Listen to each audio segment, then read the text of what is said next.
7146 entreprises ont été créées en un an au Gabon grâce à la mise sur pied du guichet numérique d'investissement. Grâce à cette plateforme de formalisation en ligne des entreprises qui suscite beaucoup d'intérêt chez les Gabonais, 5892 entreprises individuelles et 1254 sociétés ont été créées d'après les autorités. Le Soudan bénéficiera d'une subvention de 8,56 millions de dollars auprès de la Banque africaine de développement pour la mise en œuvre du programme de financement des risques de catastrophes en Afrique dans le pays. Ce projet permettra au Soudan de renforcer sa résilience et sa réponse aux chocs climatiques. 1802,93 milliards de francs CFA d'obligations de relance ont été émis par les États de l'Union économique et monétaire ouest-africaine au premier trimestre de l'année 2021. À noter que sur l'année 2021, les 8 États membres de l'UEMOA pourront émettre 3 768 milliards de ces obligations éligibles au refinancement auprès de la Banque centrale des États de l'Afrique de l'Ouest.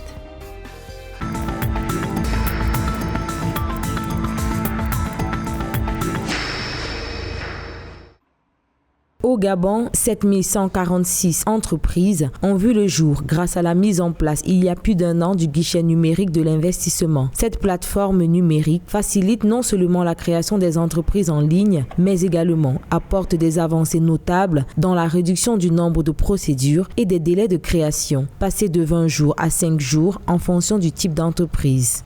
Nous avons voulu présenter au secteur privé les avancées que nous avons pu réaliser sous cet outil qui consiste à créer les entreprises en ligne et montrer les statistiques que génère cette plateforme. Pour nous, c'est vraiment une priorité d'avoir un outil qui marche et un outil qui nous permet d'atteindre aussi nos objectifs. Avec la mise en place de ce dispositif, plus de 65% des Gabonais bénéficient d'une plus grande ouverture dans le processus de création d'entreprises individuelles et des sociétés à responsabilité limitée. Devenir entrepreneur n'est donc plus une utopie, mais un fait réel qui donne une plus grande valeur à l'auto-emploi et qui favorise l'insertion dans le tissu économique du pays.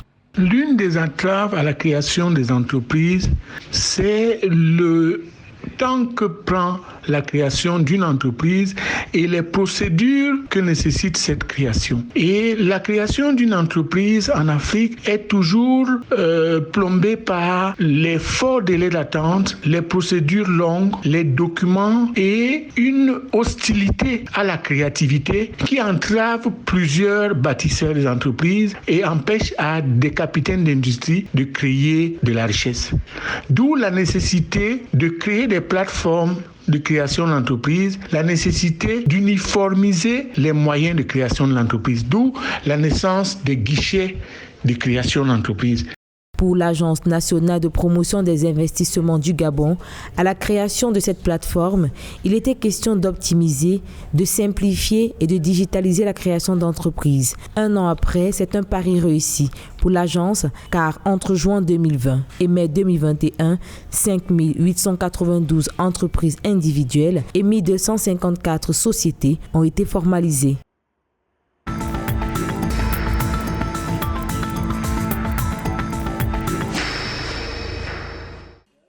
8,56 millions de dollars, c'est le montant de la subvention que la Banque africaine de développement s'engage à allouer au Soudan dans le cadre du programme de financement des risques de catastrophes en Afrique, ADRIFI. Cette manne financière devrait lui permettre de renforcer sa résilience climatique. En septembre 2020, le Soudan a été frappé par des inondations, occasionnant le déplacement de 850 000 personnes. Grâce à ce financement, le pays pourra évaluer les risques climatiques, élaborer des mesures d'adaptation, notamment implémenté entre 2022 et 2026. Le projet porte sur un coût total de 13,2 millions de dollars.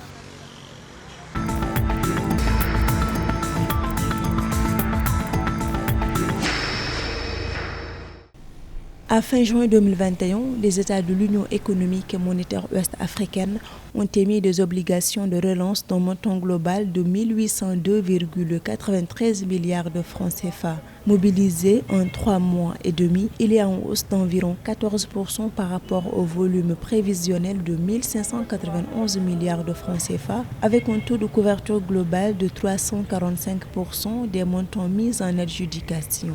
Le programme d'émission a été lancé par l'agence UEMOA Titres en collaboration avec la Banque centrale des États de l'Afrique de l'Ouest afin de mettre en œuvre les plans de relance économique post-Covid-19 des États de l'UEMOA.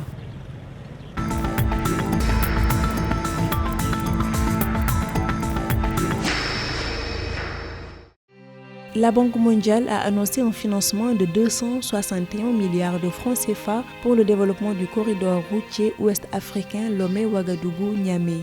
Cette enveloppe vise à accélérer les travaux routiers de cet axe incontournable pour la chaîne d'approvisionnement transfrontalière entre les trois capitales du Togo, du Burkina Faso et du Niger. À terme, ce corridor de 1065 km devrait améliorer la qualité des services de transport et de transit, développer les échanges et réduire les délais de transport des marchandises importées et exportées via le port de Lomé et entre les trois pays.